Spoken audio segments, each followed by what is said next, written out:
Hello viewers, Assalamu alaikum. Welcome to my new channel. This is Omar Faruk.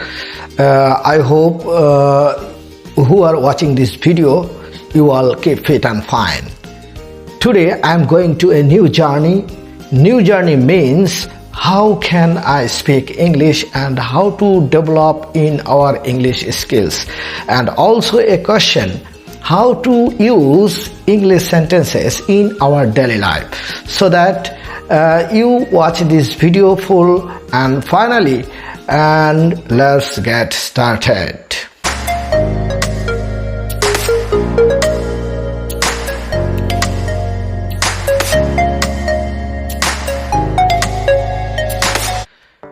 Today 21st April 2023. Today I discuss the time. Time is very important in our daily life because most of the people ask you some questions about what time is it now. এখন প্রায় 9টা বাজে। আমরা এই যে কথাটা বলি এখন প্রায় 9টা বাজে, ইট ইজ অ্যাবাউট 9 o'clock। যদি প্রায় শব্দটি আমরা অ্যাড করি বাংলায়, তাহলে আমাদের এই সেন্সে আমরা ইংরেজিতে সেটাকে বলবো it is about 9 o'clock, but এখন 9টা বাজে, it is 9 o'clock. Second sentence is very important. এখন 4টা বেজে 5 minute, it is 5 minutes to 4. এখন 4টা বেজে 10 minute, it is 10 minutes to 4.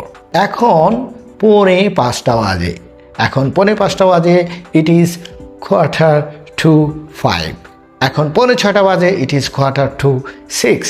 এখন 6:45 বাজে, it is 6:45. So that sentence is very important. 4 নম্বর যে সেন্টেন্সটা বলবো, এটি very very important, কারণ আমরা প্রায় বলে থাকি এখন 7:15 বাজে, it is 7:15, 7:15.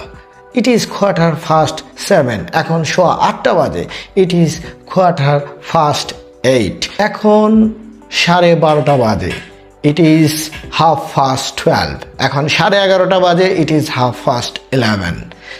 এই প্রশ্নটাও আমরা কিন্তু অনেকেই আমাদেরকে এইভাবে উত্তর দিতে হয় যে এখন 11:30 বাজে কিংবা এখন 12:30 বাজে, it is 12:30 or it is 11:30.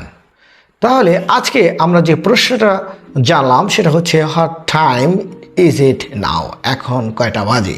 এই প্রশ্নের উত্তর কিন্তু আমরা এই 5 ভাবে দিতে পারি। Thanks a lot for watching the full video. Thank you so much. Bye by.